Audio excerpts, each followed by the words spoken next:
Hi everybody, my name is Jessica Holyfield. I'm a professional dancer, professional dance choreographer, and dance educator based out of the southeast of the United States, and we're going to be taking a look at the K-pop challenge between all of the crews of Street Man Fighter. Now, I'm very excited about this. Not only am I going to be taking a look at each crew, I'm also going to be figuring out who I think won out of each respective K-pop group. So, let's go ahead and get started. My first group, Mnet Street Man Fighter Eo-Ddae versus versus Bank Banktwobrothers. B2B 크루 중 더 B2B. 뛰어난 I think they're going by 크루에게 투표해주세요. B2B, right? Okay. How about that? 어때?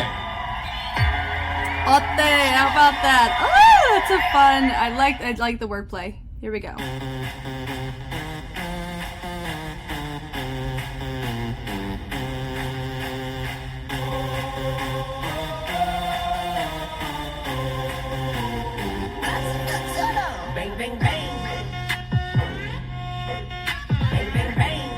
Okay.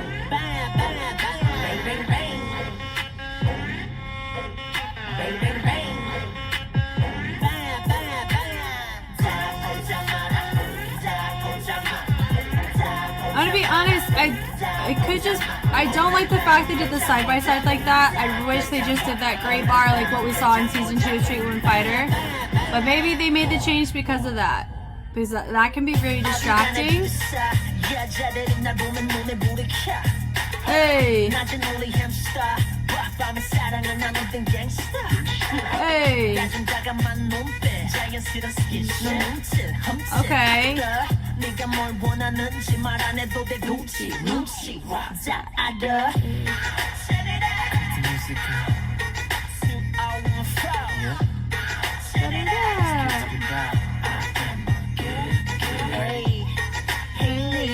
Oh, I hate the ending thing on here. I need to be able to see it. Everybody, listen. Okay, so just a couple notes. This is just because this is on the Choom's official. I think they made these changes, obviously, because some of these are not the same as it was for the second season that we're actively seeing right now. I am not a fan of this. I really don't want to see them both side by side like that. Just make another video, because what happens is when you go from a widescreen and then you make it smaller, it forces me to have to like redirect, and I feel like I'm missing the full picture of what you want me to see because you chose to do that. So I am not a fan of the fact that that happened. I know this is not a what's the word, when you have people take the video and re-upload it for location stuff. No, it's the Choom who did it, so they're off of Mnet, so it's their fault. So, but I actually need to just look at watching them do B2B's choreo real quick, because I got so distracted by what just happened. Bang bang bang. Bang bang bang. Bang bang bang. Bang bang bang. Bang bang bang. Yeah, okay, so I mean, I think it was pretty clean from what they brought to the table. Okay, they brought a very feminine perspective to the table here. Feminine in the usage of their carriage. So they really chose to approach things in that, similar to, yeah, just like the uses of the chen, things of that nature. Yeah, they really want to hold themselves up nice and confident here, which I think also too, some of their choices rode a little bit more on the simplistic side. But I like it though. Like, I like what they're doing here. I like the uses of the hands here. Yeah, I love that. So kudos to B2B for that. I'm not looking at what they've done yet because I'm just looking at Eo-Ddae right now. I will say they came up at different timings. They came up near the tail end and they came up a little bit higher based on my peripherals. And I think that's totally fine. I love that. Boom. The use. That's really fun. That's fun. That was fun. I enjoyed that.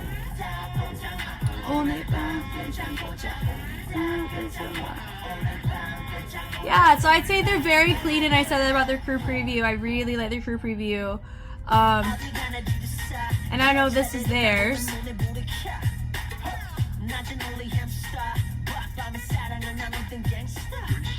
I will say though, for them, this is their choreo. It does feel a little bit, I mean, out of pocket in comparison to what B2B's choreo was on them. Like, I kind of felt the other way around. Yeah. Just my overall note that I'm noticing with Eo-Ddae is whenever they drop or whenever they're like hitting, they're kind of keeping midline on their choreography. It's either like they're not really like utilizing out here nearly as much. They're keeping it central. I think it's more like central execution with the drops and everything. Even when they go out, it's not 100% lean out, but it makes sense with what dynamically they're trying to hit though.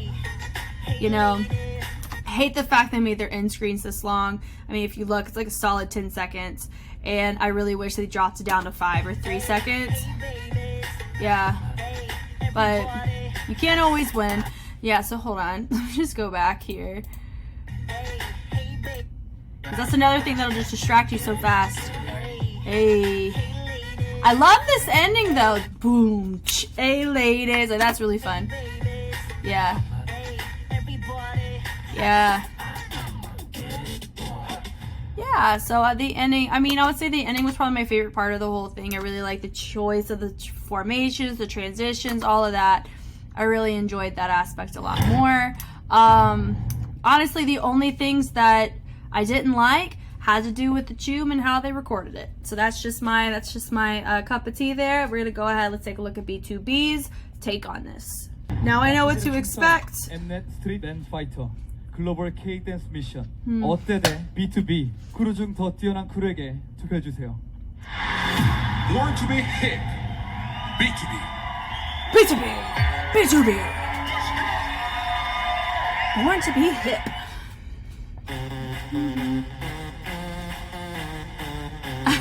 That's fun. Wordplay. His shoe is untied and then it is tied now. That's how you can tell they do multiple cuts.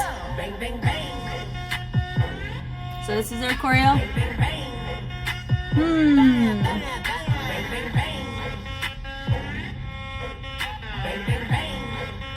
Okay. Yeah, I think Eo-Ddae did their choreo better because especially my guy in the black sequins jacket, he did not execute it nearly as full it needed to be. Yeah. Okay, here we go. Okay. Yeah, one of our guys is really not on the same page with the rest of the crew. And that could be a huge thing.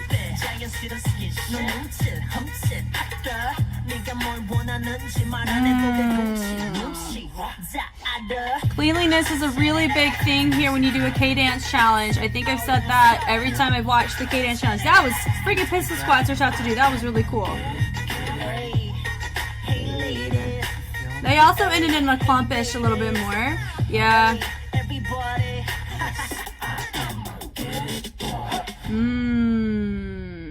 Okay, so my initial thoughts is I don't think they were nearly as clean as they needed to be for this challenge.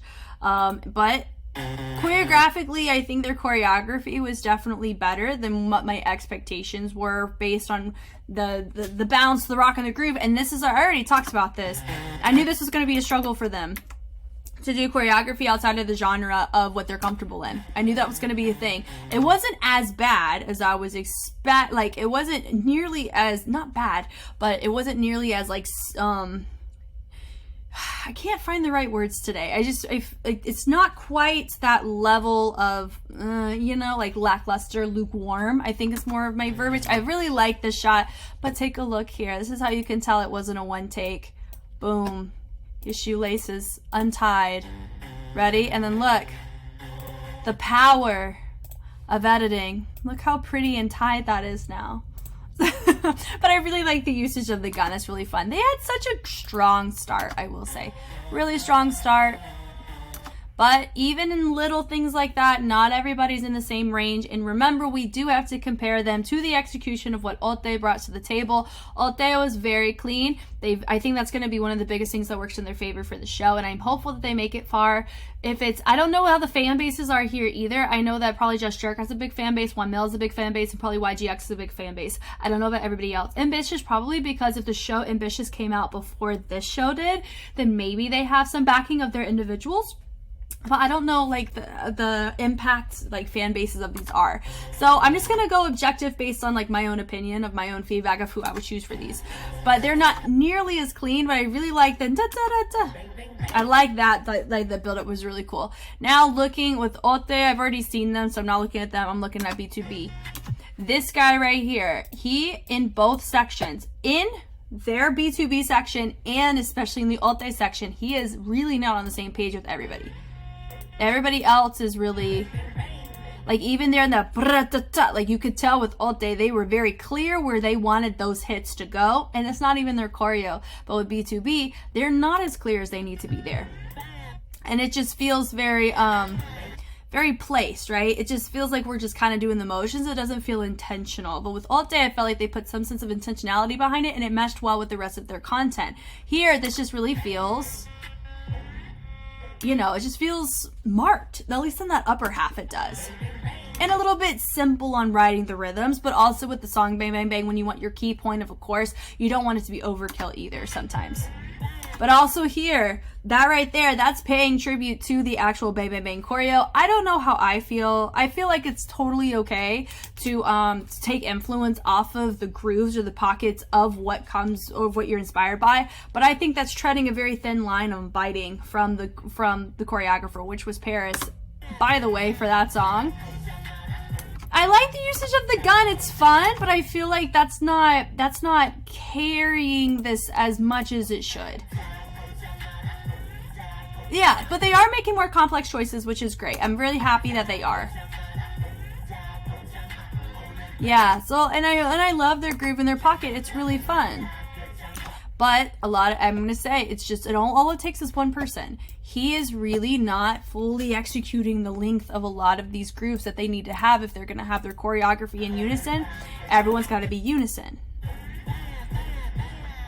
Yeah, I really like the choice on the pa pa. It really pops off there. Super fun. This right here is super messy from B2B. If you just look, not a single person is on the same page. They're all executing it at different. Yeah, this guy especially, they are completely out of formation here. He is treading a little bit. He overkilled it over to the right, left side, his right. I mean, and then they fix it a little bit better. But it's not nearly as clean here as it needs to be. Even the angle of the arms is not quite 100% there. Even there, where I'm pausing it, it shouldn't be where it's like, ooh, I don't know. Yeah. I will say, no, I don't think either crew mess with the other one. So normally what we saw in the Street Woman Fighter series, they would get back at each other, right? So I'd say Mana Queen and Jam Republic gave each other astronomically difficult, like really hard challenges. Mana Queen especially really did it to Jam Republic.